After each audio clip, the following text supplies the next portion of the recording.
Oi, gente, tudo bem? Como que vocês estão? Espero que estejam bem, que estejam em casa, se cuidando, e vamos torcer para que logo, logo tudo possa voltar ao normal e que a gente possa estar juntos de novo. Eu vou hoje gravar para vocês uma revisão, uma breve revisão sobre o nosso primeiro conteúdo, que foi sobre arte moderna brasileira. Eu vou fechar agora aqui, mas vocês vão continuar me ouvindo e eu vou mostrando para vocês os slides para que a gente possa estar recapitulando. E vou deixar depois uma sugestão de atividades para vocês finalizarem, ok? Se cuidem, fiquem com Deus e até daqui a pouco.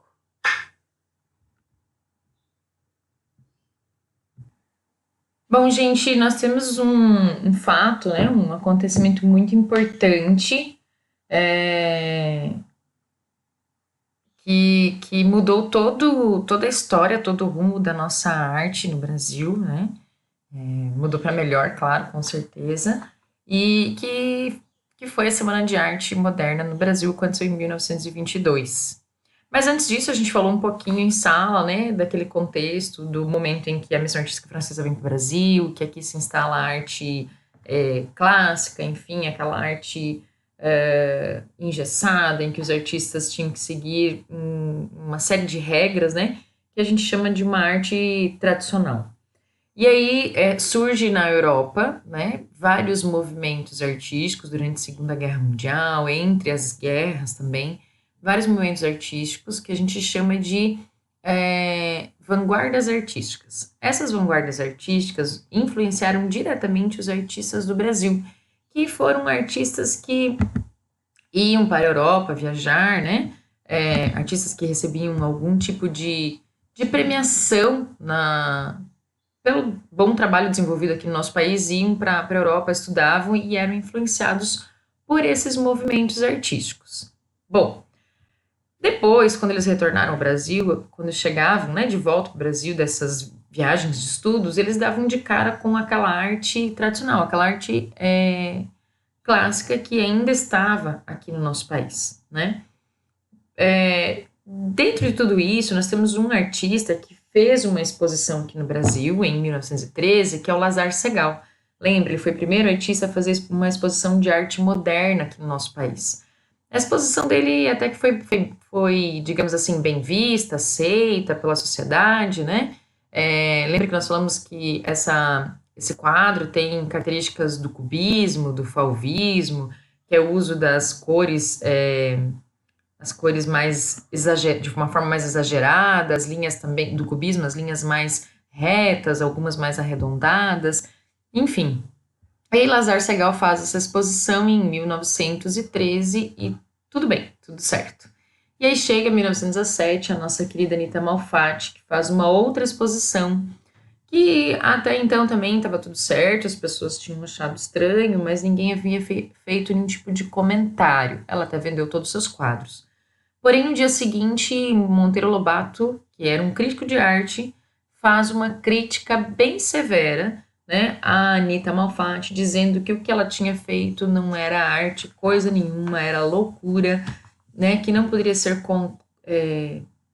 cogitado como uma obra de arte, né? E aí ele publica esse artigo com o nome de Paranoia ou Mistificação, né? Chama a Anita Malfatti de louca e chama de loucura o que ela tinha produzido. As pessoas devolvem os quadros da Anita Malfatti, há quem queira até rasgar os quadros dela. E vejam, gente, os quadros dela não são muito diferentes do quadro ou dos quadros que o Lazar Segal expôs alguns anos antes. Enfim, resumidamente, quando acontece tudo isso, vários artistas do Brasil ficam indignados com o manifesto do Monteiro Lobato.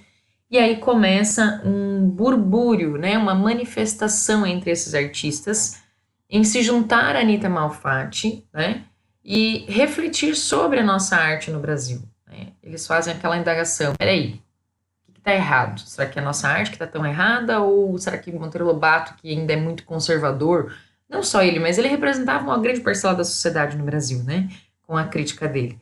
Então esses artistas começam a se juntar e começam a criar pequenos movimentos, até culminar, né, em 1922, na Semana de Arte Moderna.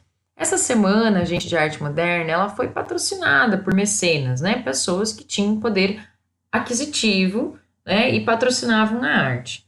Mas, enfim, é bem legal, bem interessante esse momento. Na verdade, ele é hiper, né? Mega importante para nossa arte, porque ele também não foi um movimento só voltado para a área das artes visuais, mas também para música e literatura, né?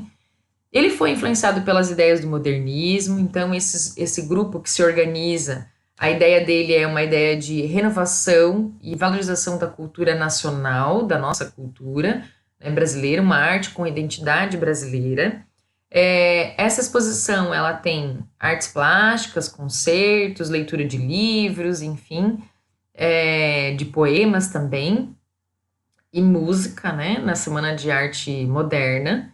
E a ideia desses artistas era negar aquele conservadorismo cultural que existia da arte clássica, né? E eles queriam, então, instalar no nosso país um sentimento nacionalista, instalar uma arte brasileira, que a nossa arte tivesse uma identidade, né? Então, isso foi muito importante nessa Semana de Arte Moderna. Ela mudou toda a nossa história artística. Aqui nós temos uma imagem que é o cartaz da Semana de Arte Moderna, né, que foi exposto e feito por Emílio de Cavalcante, né, esse cartaz que vocês estão vendo. E, enfim, então vários artistas vão se unindo a essa proposta, a esse objetivo. E, claro, gente, não foi com a Semana de Arte Moderna que tudo se resolveu, né? Eles enfrentaram uma grande resistência e foi uma longa caminhada. Após a Semana de Arte Moderna, os artistas continuaram, né, com essa ideia, com esse intuito de colocar uma arte com característica brasileira, uma arte que tivesse essa característica. E aí eu vou mostrar aqui para vocês um pouquinho da Tarsila do Amaral. A Tarsila do Amaral, ela foi uma artista muito importante também. Ela não participou da Semana de Arte Moderna brasileira porque ela estava estudando em Paris na época. Mas a Tarsila do Amaral, nos quadros dela, a gente vê muito esse desejo, né, de representar o nosso país, as cores que ela utilizava nas obras, né? Vocês podem observar que tem a ver também isso com a história dela, a história de infância dessa artista. Mas esse sentimento nacionalista estava muito presente, tanto na literatura quanto na pintura, e principalmente na pintura da Tarsila. Então, as paisagens do interior de São Paulo, que era onde ela vivia, essas formas simplificadas que vêm do cubismo. Aí nós temos uma fase que foi muito interessante, que foi um manifesto que aconteceu, um texto que foi publicado, né, por Mário de Andrade, e esse texto levava o nome de Manifesto Antropofágico, que foi baseado nesse quadro do Abapuru, que é um dos quadros mais famosos da Tarsila do Amaral. Esse quadro, gente, ele hoje não está no nosso país, ele foi leiloado há alguns anos atrás. Ele é de propriedade de um colecionador argentino, então hoje quem quiser ver esse quadro pessoalmente, ele se encontra no Museu Malba, na Argentina. E na época, gente, ele foi leiloado, se não me engano, por 2,5 milhões, mas hoje a estimativa desse quadro é de 40 milhões. Então, um dos quadros mais valiosos do nosso país e que ele teve grande importância dentro desse momento de revolução da nossa cultura brasileira. E esse quadro, Abapuru, o nome Abapuru, ele vem de um termo tupi, né? Um termo tupi-guarani, que significa homem que come gente. E a ideia desses artistas, então, era o quê? Devorar toda a cultura, o saber que tinha na Europa, que era aquela arte de vanguarda artística, e transformar isso numa arte com característica brasileira, né? Então, isso que os artistas queriam fazer. Eu vou mostrar para vocês uma outra imagem, vou passar algumas aqui, essa daqui, que tem no livro de vocês na página 10 também, que é uma escultura que o Victor Brecheret fez para o Mário de Andrade. Ele fez uma escultura da cabeça de Cristo. E essa escultura gerou uma grande polêmica, porque todas as pessoas achavam, meu Deus, né? Cristo de trancinhas, né? E, enfim, era uma forma totalmente de quebrar aquela tradição da representação da figura de Cristo. Até tem um relato, né, que coloquei aqui para vocês, ó, afinal, do Mário de Andrade, dizendo sobre o seu presente, né, do Victor Brecheret. Afinal, pude desembrulhar em minha casa a cabeça de Cristo. A notícia corre, a parentada invade a casa para ver e brigar. Aquilo até parece pecado mortal. Onde se viu Cristo de trancinha? Era feio e medonho. Era isso que as pessoas falavam, né? Mas o que eles queriam, esses artistas, é mudar a forma de ver as coisas, aquela forma tradicional de se representar tudo que se fazia, né? Era, na verdade, colocar na obra a expressão, um sentimento do artista. Representar como tudo, representar as coisas como a gente via, e isso, para isso tinha fotografia. E aí a gente já falou também sobre essa história lá do impressionismo, enfim, do quanto a fotografia influenciou as vanguardas artísticas.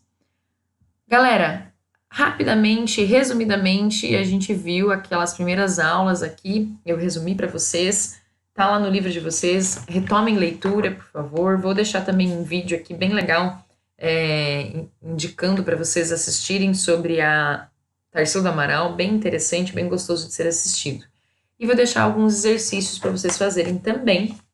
Esses exercícios vão estar, deixa eu só pegar a página aqui bem certinho, lá na página 23, para vocês preencherem o exercício 1 e 2, ok?